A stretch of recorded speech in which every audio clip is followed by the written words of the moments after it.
और हम तो कहेंगे बैसाख महीने की अष्टमी तिथि आ जाए या बैसाख महीने में सोमवार का दिन पड़ी जाए तो प्रयास करना कि आप संतति के लिए, संतान के लिए आप ये प्रयोग कर सकें। एक मिट्टी के पात्र, उस मिट्टी के पात्र के ऊपर एक तांबे का पात्र। अब जरा माताएं बड़े ध्यान लगाकर सुनिएगा, कथा चूके ना। आपको 10 जगह जाकर सिर नवाने की जरूरत ना पड़े, एक महादेव के चरणों से ही आपका आनंद सुख प्राप्त हो जाए। एक मट्टी का पात्र, और मट्टी का अगर कोई कलश है छोटा सा, उस कलश के ऊपर तांबे का कलश, माता प्रसूति, दक्ष प्रजापति और माता वीरणी, इन तीनों का स्मरण कर कर जो बड़ के पेड़ के नीचे जो शिवलिंग हो, बड़ के पेड़ के नीचे जो शिवलिंग विराजमान हो, चाहे वो ओटले पर हो, चाहे वो पत्थर का हो, चाहे वो सीमेंट का हो, चाहे वो कंकर का हो, चाहे वो मार्बल का हो, चाहे वो जिस भी चीज का हो,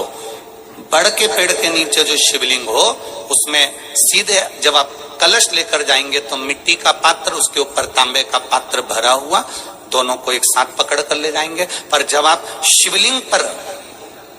दक्ष प्रजापति, प्रसूति और वीरणी, इन तीनों का नाम लेकर सीधे हाथ में मट्टी का पात्र और उल्टे हाथ में तांबे का पात्र लेकर धीरे धीरे शिवलिंग पर जल समर्पित करेंगे और उस जल का पान उसी वट वृक्ष के नीचे दोनों पति पत्नी अगर पान कर लेते हैं और संतान की कामना कर लेते हैं तो भी मेरा महादेव संतान प्रदान करता ही करता। पर ये जो क्रम किया जाता है ये केवल बैसाख के महीने में ही किया जाता है, इसके सिवाय इसको आप अन्य महीनों में नहीं कर सकते, केवल एक बैसाख में। और हम तो कहेंगे बैसाख महीने की जब शिवरात्रि आए या बैसाख महीने में अष्टमी तिथि आ जाए या बैसाख महीने में सोमवार का दिन पड़ी जाए तो प्रयास करना कि आप संतति के लिए, संतान के लिए आप ये प्रयोग कर सकें। बुधवार को अष्टमी तिथि है और शिव महापुराण की कथा कहती है, गणेश पुराण के 3 अध्याय में वर्णन किया, बुधवार के दिन अगर अष्टमी पड़ जाए तो ऐसी कोई बीमारी नहीं जिसका इलाज ना हो पाए। कुछ ना करिए, हरा मूंग की कटोरी भर लो, मूंग जानते हो, हरे मूंग, मूंग की दाल होती है ना जो हरा मूंग, आखा मूंग हरा की कटोरी भरो, उस पर गुड़ की एक थोड़ी, गुड़ की बट्टी, गुड़ की एक बाटी उस पर रखो, 5 बेलपत्र रख लो, और जिस व्यक्ति को बहुत भारी बीमारी है, कैंसर जैसा रोग भी है, किडनी, लीवर जो भी उसके खराब हो रहे हैं, कोई तकलीफ है, बस वो कटोरी में मूंग लेकर उसमें गुड़ की खोड़ी रखकर 5 बेलपत्र रखकर बुधवार और अष्टमी तिथि जिस दिन भगवान ने, गणेश जी ने एक राक्षस का संहार करा था और कश्यप ऋषि ने उनको दुर्वा दी थी, वो अष्टमी है। पहली बार दुर्वा चढ़ी थी गणेश जी को, उसका व्याख्यान आएगा भी कथा। मूंग कटोरी में भरकर, गुड़ की खोड़ी रखकर, गुड़ की बट्टी, 5 बेलपत्र, जिसको बहुत बीमारी हो, दमा, श्वास, किडनी आदि का आदि बहुत बीमारी हो,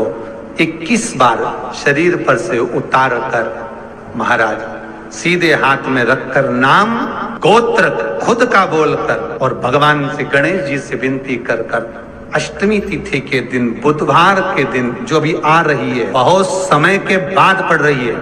उस दिन उस कटोरी नहीं लेना,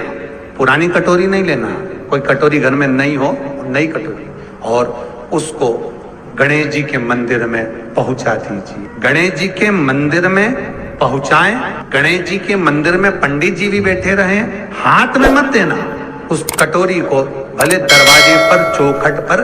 गणेश जी के राइट हैंड की ओर, आपका उल्टा हाथ होगा, गणेश जी का सीधा हाथ होगा, तो गणेश जी का जो राइट हैंड हो, दर्शन करते समय सीधा हाथ इधर आएगा, उस हाथ के वहीं पर, अर्थात जमीन पे ही रख देना, पर रखना भूमि पर। महाराज कैसी भी बीमारी होगी, अगर चलने में भी तकलीफ हो रही होगी तो अष्टमी को कर कर देखना, 11 या 12 तक आपको अंतर मालूम पड़ जाएगा। ये अष्टमी कोई साधारण नहीं आ रही, बुधवार एक वो बुधवार के दिन अगर शंकर पर 1 लोटा पानी चढ़ाया जाता है तो जिन लड़कियों का विवाह नहीं हो रहा, जिन बच्चों का विवाह नहीं हो रहा, उन बच्चों के भी विवाह हो जाते हैं महाराज। जिनका मंगल विवाह नहीं हो रहा, शादी नहीं हो रही, बहुत परास्त हो गए, अशोक सुंदरी वाली जगह पर हल्दी लगाओ, उस हल्दी को लेकर थोड़ा सा भाग पीपल पर लगाओ और पीपल के वृक्ष के नीचे हाथ में हल्दी को लगा लीजिए। अष्टमी तिथि हो या प्रदोष का दिन हो, ये दो में से कभी भी कर सकते।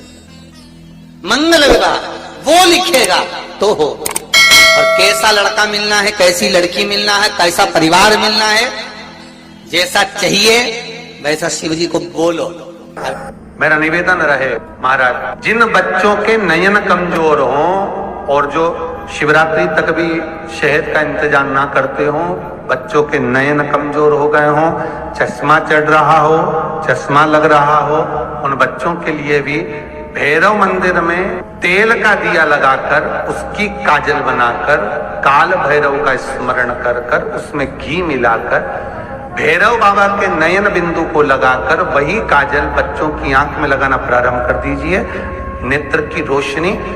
अपने आप बढ़ना प्रारंभ, काल भैरव का स्मरण। और डॉक्टर को जांच जरूर कराना हो। आपने मुझे तुरबा समर्पित करी है, ये तुरबा जो मुझे देगा वो वैभव प्राप्त करेगा, जो तुरबा मुझे समर्पित करेगा उसके जीवन में रोग दूर हटेगा। शंकर भगवान कहते हैं गणेश के तुरबा बुधवार के दिन, अष्टमी तिथि के दिन, जो अष्टमी बुधवार इस बार पड़ रहा है उस दिन समर्पित करिए। इस दुर्वा का अलग अलग महत्व है महाराज। कुएं के पास की सफेद दुर्वा, कुएं के पास की सफेद दुर्वा, यदि 41 दुर्वा प्रत्येक बुधवार को गांठ लगाकर गणेश जी को समर्पित कर कर वापिस उठाकर उस दुर्वा को खाली पेट, आपके घर में भी गणेश जी होंगे उनको समर्पित करो, खाली पेट इस दुर्वा को केवल चबा चबा कर खा लो और आधे घंटे बाद पानी को पी लो। बुधवार की बुधवार 5 बुधवार करना, गणेश जी को चढ़ाना, सफेद दुर्वा को गणेश जी को समर्पित कर कर चबा चबा कर खाना। उदर की प्रॉब्लम,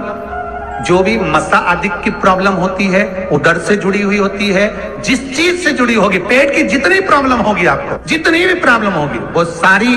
5 बुधवार करना, छठे बुधवार को जरूरत ही नहीं पड़ेगी। कितनी भी प्रॉब्लम हो पेट से जुड़ी हुई प्रॉब्लम जितनी भी होगी समाप्त। यही दुर्वा शिव महापुराण की कथा कहती है, यदि 7 गांठ वाली दुर्वा 21 ले लो और गणेश जी को समर्पित कर दो, उस दुर्वा को उठाकर दूध में डाल दो और उस दुर्वा को दूध में डालकर उस दूध में उस दुर्वा को मल लो और जिसके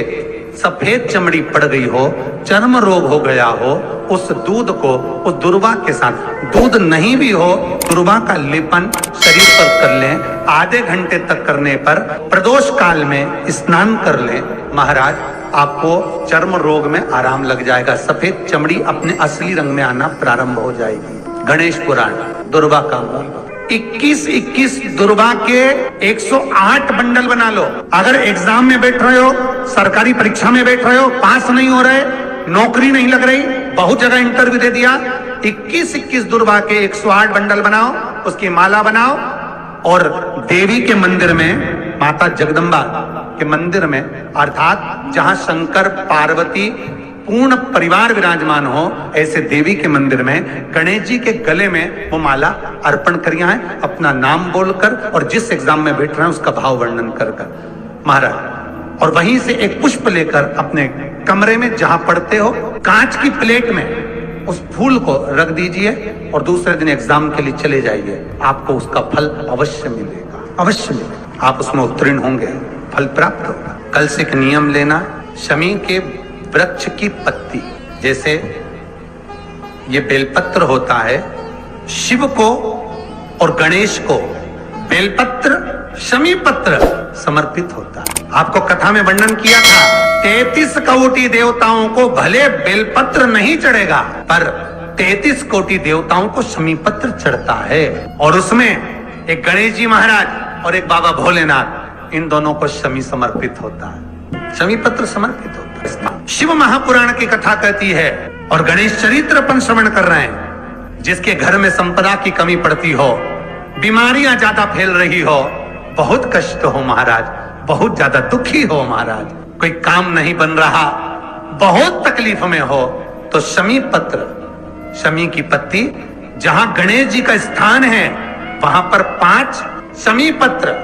5 समर्पित करें और शंकर जी के ऊपर 3 शमी पत्र समर्पित करें। बहुत ध्यान देना, 5 शमी पत्र जहां गणेश जी का स्थान है शिवलिंग में वहां समर्पित करें, 3 शमी पत्र शिवलिंग के ऊपर समर्पित करें। 1 शमी पत्र शंकर जी की चौखट पर लेफ्ट भाग में जाते समय आपका उल्टा हाथ, जब मंदिर से निकलो तो उल्टे हाथ पर लेफ्ट भाग में शंकर जी की चौखट पर समर्पित करें 1 शमी पत्र। और महाराज टीका दिया, जहां लेफ्ट भाग में आपने शमी पत्र रखा है, मंदिर में ना दिया लगाकर बाहर की ओर जहां शमी पत्र रखा है उसके ठीक साइड में एक घी का दिया लगा दीजिए। गणेश पुराण कहती है भगवान गणेश जी का, मोर ध्वज का, मयूर ध्वज गणेश का नाम लेकर जो ये दीप शमी पत्र चढ़ा देता है उसके घर से कभी रिद्धि सिद्धि नहीं जाती, वैभव प्रतिष्ठा नहीं जाती। कर कर देखना, अगले साल तक आपका व्यापार कितना चलता है हमको बताना जरूर, करके देखो एक बार। गणेश पुराण का, शिव महापुराण का ये प्रसंग करिए, जीवन में उतारिए। श्री शिवाय नमस्तुभ्यम।